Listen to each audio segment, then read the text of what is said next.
Hello friends, this is Chandan. Welcome to my channel. आज हम लोग अगेन और एक बार अश्नीर ग्रोवर के बारे में बात करेंगे कि इन्होंने जो एक्स चेयरमैन है ना, Rajneesh Kumar, as State Bank of India का, तो इनके बारे में इन्होंने क्या बोला है हम उसके बारे में देखेंगे। आपको मैं और एक चीज़ मतलब ये सब चीज़ें आपके साथ डिस्कस करने से पहले मैं जो पहले एक वीडियो बनाया था ना कि अश्नीर ग्रोवर के ऊपर कुछ भारत पे ने केस कर दिया था, तो उसके रिस्पॉन्स में मैंने उस टाइम पे तो ये भूल गया था ऐड करना। लेकिन उसके बाद मैंने जब इनका ट्विटर देखा ना, तो वहाँ पे क्या होता है कि इन्होंने देखा था ये इन्होंने उसको रिस्पॉन्ड किया था। कैसे रिस्पॉन्ड किया था देखिए, उन्होंने पहले लिख दिया था दोगलापन। ठीक है। उसके बाद इनका जो को फाउंडर है ना, मतलब अभी भी भारत पे का जो और एक को फाउंडर है, तो इनको बोला था कि बोला है कि भाई, डिग्री पूरी करनी है, एक साल ऑफिस बंक करके आईआईटी पूरा कर लेता हूँ, सेकेंडरी करा देना और सैलरी भी मत रोकना, इन्वेस्टर को मत बना बना बताना, और Shashwat to board, no objection filing case against Ashneer. तो एक्चुअली मतलब इन्होंने क्या किया है, एक्विजिशन कर दिया है जो उनका जो भारत पे का और एक फाउंडर है ना, कि इन्होंने बोल दिया कि मतलब वो आईआईटी करने चला गया था और ये इन्वेस्टर को धोखा दे दिया था। लेकिन ये सब से तो पता नहीं उतना कुछ होगा नहीं, क्योंकि भारत पे ने क्या किया है, अश्विनी ग्रोवर के ऊपर केस करने के सोचा है, और एक बार ये सब सोच लिया तो ये केस चल जाएगा। जैसे आपने मेरा पिछले वाला वीडियो देखा है ना, तो वहां पे मैंने बोला था कि मान लीजिए ये जो भारत पे ने अश्विनी ग्रोवर के ऊपर जो केस किया है ना, मान लीजिए ये केस समहाउ प्रूव हो गया, तो अश्नीर ग्रोवर तो 10 साल के लिए गया गया है। एनीवेज, आ जाते हैं हमारा जो आज का टॉपिक है, ये जो अश्नीर ग्रोवर और एक chairman of SBI Rajneesh Kumar. तो पहले एग्जैक्टली अश्नीर कुमार ने क्या बोला है हम देखते हैं। अब पता नहीं, देखिए ये जो बोला है ना, इसका कुछ मोटिवेशन मतलब किससे ये जो मतलब ये जो ट्वीट लिखा है ना, इसका पीछे का बैकग्राउंड ये किसी को पता नहीं, मुझे पता नहीं, ऐसा कुछ नहीं, मतलब किसी को पता नहीं। ये एक्चुअली अचानक एक ट्वीट आया है। अश्विनी ग्रोवर ने रजनीश कुमार को कह दिया कि देखिए, Rajneesh Kumar was my biggest hiring mistake, not only because of what he transferred, but because I overlooked the data. ठीक है। Under Rajneesh as CMD, SBI stock tanked 25% in 3 years. That's age destruction. After he left, it went to 570 up to 100%, and they were data never दोगला। ठीक है। All time देखिए, इसका background तो नहीं पता, लेकिन ये जो वर्ड है ना, डेटा नेवर डोगला, यहाँ से क्लियरली पता चलता है कि इनका जो एक बुक होता है ना, ये अश्विनी ग्रोवर के नाम पे दोगलापन, ये इसको प्रमोट करना चाहता है, और इसको प्रमोट करने के लिए ये जितना जिसको गाली देना है दे रहा है, जिसके बारे में भला बुरा कह रहा है, ये सब चीज़ें कर रहा है। तो आज हम लोग देखेंगे कि स्टेट बैंक ऑफ इंडिया इनका क्या कंट्रीब्यूशन है इंडियन इकोनॉमी के ऊपर, और रजनीश कुमार जी का क्या कंट्रीब्यूशन है, इसको थोड़ा हम एनालाइज करेंगे और कोशिश करेंगे कि ये जो डेटा इन्होंने बोला है ना, ये कितना गलत है। फर्स्ट ऑफ ऑल एक चीज आप सोच लीजिए, जो स्टेट बैंक ऑफ इंडिया है, ये इंडिया का आई थिंक सबसे अच्छा पीएसयू बैंक है। इवन ये जो बैंक है ना, even H D F C bank, ICICI bank, even IDFC first bank, ये तीनों बैंक के ऊपर आता है। मतलब आप कस्टमर सर्विस के, बाकी बैंक में तो उतना कस्टमर सर्विस को उतना प्रेफरेंस दिया जाता नहीं है, लेकिन ये जो स्टेट बैंक ऑफ इंडिया है ना, और इनका जो मतलब जो ऐप आता है ना, योनो, वो I think most innovative product है। और नॉट ओनली दैट, आप एसबीआई का मान लीजिए और कुछ जो सब्सिडरी रहता है ना, जैसे मैं एक चीज में अब थोड़ा नीचे जाता हूँ। हाँ, ये देखिए, जैसे एसबीआई लाइफ इंश्योरेंस और एसबीआई कार्ड जनरल इंश्योरेंस, जियो पेमेंट, येस बैंक में भी उनका स्टेक्स है, और कुछ ग्रामीण बैंक में भी स्टेक्स है। अपार्ट फ्रॉम दैट, आपको पता होगा जो एसबीआई जो म्यूचुअल फंड आता है ना, तो वो आई थिंक बेस्ट है। मतलब हो सकता है कि ये पीओएसयू कंपनी है, लेकिन इसको मैनेज किया जाता है ना प्राइवेट से, बहुत एफिशिएंट है। हाँ, ये हो सकता है कि इनका जो वैल्यूएशन दिया जाता है ना, वो वैल्यूएशन इनका जो कैपेबिलिटीज को रिफ्लेक्ट करता नहीं है। क्यों नहीं करता है? देखिए, आपको एक चीज अच्छे से समझना है, पीओएसयू का काम क्या है, मतलब पब्लिक पब्लिक सर्विस अंडरटेकिंग, ये सब इनका काम ये नहीं है कि शेयर होल्डर का वैल्यू बढ़ाना, क्योंकि यहाँ पे जो लार्जेस्ट शेयर होल्डर है ना वो गवर्नमेंट है। आपने ये जो सौरभ मुखर्जी है ना मार्सलेस का, मार्सेल, उनको जब आप पढ़ेंगे ना तो उन्होंने भी बार बार ये चीज बोला है कि देखिए पीओसी का जो इन्वेस्टमेंट होता है ना, मतलब पीओसी में आप इन्वेस्ट क्यों नहीं करते, क्योंकि पीओसी का काम ही वही है कि आप, मतलब शेयर होल्डर का वेल्थ क्रिएट करना नहीं होता है, वो देखना है कि पब्लिक का जो एसेंशियल सर्विस है वो पब्लिक के पास जा रहा है कि नहीं जा रहा है। तो एसबीआई का वही काम है कि ये लार्जेस्ट बैंक है, ठीक है, ऑलमोस्ट इन्होंने प्राय 2.5 लाख एम्प्लॉय है इनके पास।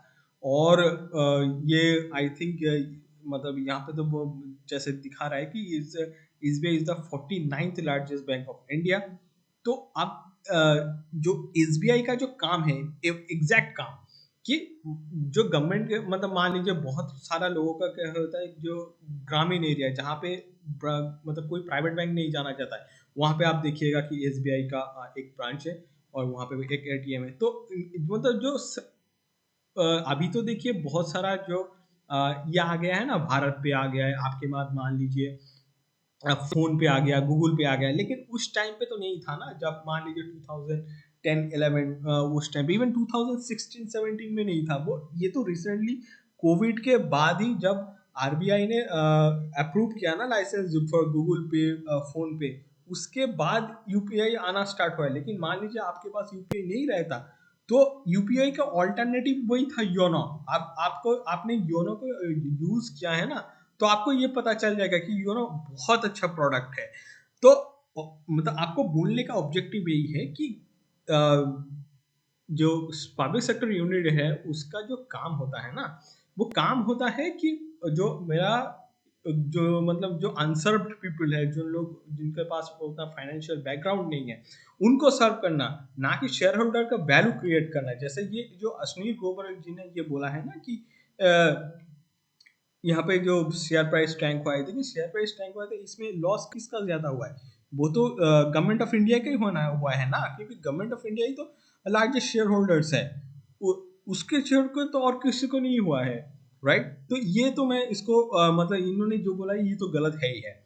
इसके बाद आ जाता है कि देखिए स्टेट बैंक ऑफ इंडिया ना, आप जब जाएंगे ना, इनका बैलेंस शीट आप देखना चाहते हैं, मेरे को नहीं पता, बट आपको बेसिक चीज आपको पता मैं बोल रहा हूँ। देखिए अकॉर्डिंग टू ये जिससे बैलेंस शीट ही देखेंगे ना, इनके पास ऑलमोस्ट 5.3 लाख करोड़, सॉरी ये 53 लाख करोड़ है, सॉरी 5.3 नहीं, 53 लाख करोड़ का एसेट अंडर मैनेजमेंट आता है, ठीक है। आप इसको total liabilities and total asset का देखिए, एसेट तो इनके पास नहीं होता है, क्योंकि बैंक के पास जो भी पैसा जाता है, जैसे मान लीजिए मेरा एसबीआई में अकाउंट है, तो मेरा एसबीआई में अकाउंट है और उसमें कुछ पैसा होता है, वो बैंक के लिए लाइबिलिटी है, मेरे लिए वो एसेट है, लेकिन बैंक के लिए वो लाइबिलिटी है। तो आप मान लीजिए एक बैंक ऑलमोस्ट मतलब 35 मतलब 53 लाख एसेट मैनेज करता है। आप मान लीजिए जब ये रजनीश कुमार जी ने छोड़ा था ना, तब ऑलमोस्ट ये चीज 40 लाख करोड़ था। तो अब अश्विनी कुमार का भारत पे को आप जब देखेंगे ना, अश्विनी कुमार का भारत पे के उतना रेवेन्यू तो आता है, ठीक है, वो सही है, लेकिन उसके लिए लॉस भी बहुत ज्यादा होता है। तो और उसको आप रजनीश कुमार जी के साथ जो मतलब कंपेयर करना, वो मुझे लगता नहीं कि आप ये कंपैरिजन भी सही है। मतलब you are comparing apple with oranges, उसका कोई मतलब नहीं होता है। आप मान लीजिए ये भारत पे जो कंपनी है, ये तो एक नॉर्मल से स्टार्टअप है, ठीक है, लेकिन एसबीआई जो है वो ये बहुत बड़ा बैंक है। और इनका जो पर्पस है वो कुछ अलग होता है। और इवन एसबीआई का आप हिस्ट्री भी थोड़ा देखेंगे ना, तो एसबीआई का जो हिस्ट्री है वो इंडिया का इंडिपेंडेंस से पहले है। इतना बड़ा बैंक है और इनका आप देख सकते हैं, इसका मैं आपको यहाँ से तो आप उतना पता नहीं चलेगा आपको। मैं इनका देखिए ये कितना प्रॉफिट जनरेट करता है, देखिए गवर्नमेंट ऑफ इंडिया को आई थिंक लास्ट ईयर तो ऑलमोस्ट 50,000 करोड़ इतना प्रॉफिट जनरेट किया था, ठीक है। और उनका मान लीजिए आप 30% भी टैक्स दे देते हैं ना, यहाँ पे 27, तो मतलब 1/3 आप, मैं पकड़ लेता हूँ 1/3 आप टैक्स दे रहे हैं, राइट। तो मतलब 16,000 करोड़ गवर्नमेंट इंडिया को दे रहे हैं। कंपेयर टू भारत पे कुछ मतलब पे नहीं करता है ना, क्योंकि भारत पे तो लॉस में है, तो वो लॉस में वो आपको टैक्स पे नहीं करेगा। और एक चीज मैं आपको बोलना चाहूंगा, ये अश्नीर ग्रोवर जी का जो ट्वीट है ना, ये क्यों मिसलीडिंग है। आपको पता होगा, ये अश्नीर ग्रोवर जी ने पेटीएम के बारे में कुछ एक बकवास सा चीज बोला था, ठीक है। ये उस टाइम पे भी मैंने बोला था कि ये सब चीजें गलत है, ये ऐसे वैल्यूएशन नहीं होता है, ये जो अश्विनी ग्रोवर जी ने जैसे बोला है ना। क्योंकि मुझे पता है, मैंने ये हो भी सकता है, क्योंकि देखिए मैंने कभी फाइनेंस स्टॉक में इन्वेस्ट नहीं किया है। तो जब मैं फाइनेंस स्टॉक को देखता हूँ ना, मैं तो ऐसे मतलब पैरामीटर यूज करके उसको वैल्यूएशन नहीं करता हूँ। फाइनेंस के लिए अलग अलग से पैरामीटर देखा जाता है, और फाइनेंस थोड़ा कम्प्लेक्स है, मैं कोशिश भी यही करता हूँ क्योंकि उसको थोड़ा अवॉइड करने के लिए। अब ये बोल रहा है कि Paytm stock is screaming by, ठीक है। इसके बाद लॉजिक छोड़ दीजिए, लॉजिक शायद ये मुझे तो समझ में नहीं आया है, क्योंकि मैंने तो ये आई थिंक ये स्टार्टअप का ऐसे वैल्यूएशन होता है, लेकिन आप मान लीजिए एसबीआई का ऐसे वैल्यूएशन नहीं होगा, ये कभी नहीं होगा ऐसे। ये जो बोल रहा है ऐसे, ये state state Bank of India का वैल्यूएशन नहीं होता है, ठीक है। अब मान लीजिए ये बोल रहा है कि स्क्रीमिंग बाई, अब देख लीजिए अच्छा ये इनका डेट भी देख लीजिए, 17 मार्च 2020 में, मतलब ऑलमोस्ट 9 महीना हुआ है, राइट। इस साल 8 महीना पहले का ट्वीट है। अब मैं देखता हूँ, देखिए पेटीएम का जो शेयर प्राइस ना, ये गूगल से मैं चेक कर रहा हूँ, 1 ईयर में देख लीजिए। वो आई थिंक 600 पे उन्होंने बोला था, राइट। तो वही ये तो थोड़ा नीचे आ गया यहाँ पे। तो अब देखिए, ये तो उसके आसपास ही है, मतलब थोड़ा बहुत ही तो कमा है, मतलब गिरा है। बट एनीवेज, ये सब जो आप जब स्टार्टअप में ना, स्टार्टअप में वैल्यूएशन ऐसे होता नहीं है। मतलब ये हो सकता है स्टार्टअप में कैसे वैल्यू होता है मुझे नहीं पता, क्योंकि मैंने कभी स्टार्टअप में वैल्यू नहीं किया। लेकिन आप जब शेयर मार्केट में आ जाएगा ना, सेकेंडरी मार्केट बोला जाता है, क्योंकि ये प्राइमरी मार्केट तो आईपीओ होता है, तो वहां पे ऐसे वैल्यूएशन नहीं किया जाता है। आपको सब क्लियर दिखेगा कि अच्छा चलिए, मेरे पास मतलब आप कितना प्रॉफिट कमा रहे हैं पहले वो बोलिए, उसके बाद कैश फ्लो बोलिए, कैश फ्लो सही है कि नहीं है, ठीक है। तब जाके कुछ होता है। ये देखिए, ये मतलब पता नहीं कि नेट प्रॉफिट नेगेटिव में जा रहा है, भूल जाइए, मैं तो नहीं करने वाला, जो करना है करेगा। ये ऐसे नहीं होता है, ठीक है। और एक चीज मैं आपको बोल रहा हूँ, तो ये सब चीजों के से भी आप दूर रहिए, और यहाँ से लर्निंग भी वही है कि जो नया नया स्टार्टअप्स है ना, उसमें जब आप इन्वेस्ट करेंगे, जैसे पेटीएम हो गया और भी है, नाइका टाइका जो भी है, किसी के मैं अगेंस्ट नहीं हूँ, लेकिन यहाँ पे जो आपका इन्वेस्टमेंट प्रोसेस रहता है ना, वो थोड़ा डिफरेंट हो जाता है compare to the traditional way of investing, ठीक है।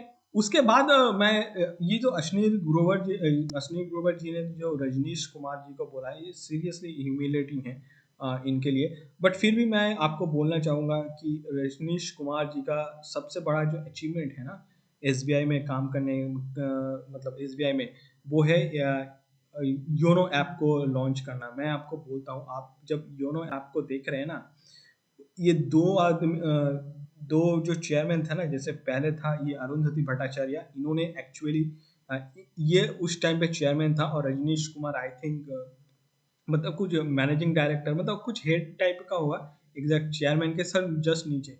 और ये दोनों ने मिलके ही ना ये जो योनो ऐप को ये पूरा इम्प्लीमेंट कर दिया था। और योनो ऐप से, जैसे मैंने आपको पहले ही बोला, ये आप अभी हम लोग जीपे फोन पे ये सब कर रहे हैं, लेकिन आप योनो ऐप में जाएंगे ना, वहां पे आप ऑलमोस्ट हर कुछ कर सकते हैं, इवन आप शॉपिंग भी कर सकते हैं। और इनके पीछे ये रजनीश कुमार जी का बहुत बड़ा हाथ है। ये इवन इन दोनों ने कुछ एक बुक्स लिखा है, जहाँ पे ये जो चीज है ना, ये मेंशन किया है, ये देख लीजिए, ठीक है। हाँ, ये कुछ डिले हो गया था, तो डिले होने के बाद ये रजनीश कुमार जी ने इसको इम्प्लीमेंट कर दिया है। और इसके बाद आप देखेंगे ना, हाँ ये हो सकता है कि, और ये आइडिया कहाँ से मिला था, ये मिला था मैकेंजी से। आपको मैकेंजी को पता होगा, तो पता नहीं है तो आप थोड़ा एक बार गूगल कर लीजिए। ये कॉर्पोरेट वर्ल्ड में सबको पता है ये मैकेंजी। तो ये दो चीज है, और एक चीज है, जैसे मैं इसको कंक्लूड करना चाहूंगा, और कंक्लूड करने से पहले मैं एक चीज आपको बोलना चाहूंगा। किसी को पर्सनल अटैक करने का जरूरत नहीं था, इनका ये जो बुक है ना ये ऐसे बिक जाएगा, ऐसा कुछ नहीं है। अब मैंने तो ये बुक पढ़ा नहीं है, लेकिन जो लोगों ने पढ़ा है उनका रिव्यू उतना भी अच्छा नहीं है। तो हाँ, ये हो सकता है कि इसका बुक बिकने का एक तरीका मतलब जल्द ढूंढ रहा है, या मतलब अपने को मान लीजिए मीडिया को अट्रैक्ट करने के लिए कुछ कर रहा है। लेकिन इससे क्या होता है कि लॉन्ग टर्म में तो मुझे लगता नहीं है कुछ होगा, क्योंकि मान लीजिए अश्नीर ग्रोवर जी ये जो रजनीश कुमार जी के बारे में 10 मतलब कुछ गलत सा बोलते हैं, इससे क्या होगा? ये रजनीश कुमार जी का जो मान लीजिए इनका जो स्टेटस है, इनके पास इन्होंने जो अचीव किया है, वो अश्नीर ग्रोवर जी क्या वो कर पाएगा, या मान लीजिए कर भी नहीं पाएगा? क्या रजनीश कुमार जी जो पोजीशन पे अभी है, क्या वहां से नीचे ले पाएगा? मुझे लगता नहीं है। तो आई थिंक ये सब चीज अश्नीर ग्रोवर जी को नहीं करना चाहिए था। और बुक सेल करने के लिए किसी को पर्सनल अटैक, मैं इसको कभी भी सपोर्ट नहीं करता हूँ पर्सनली।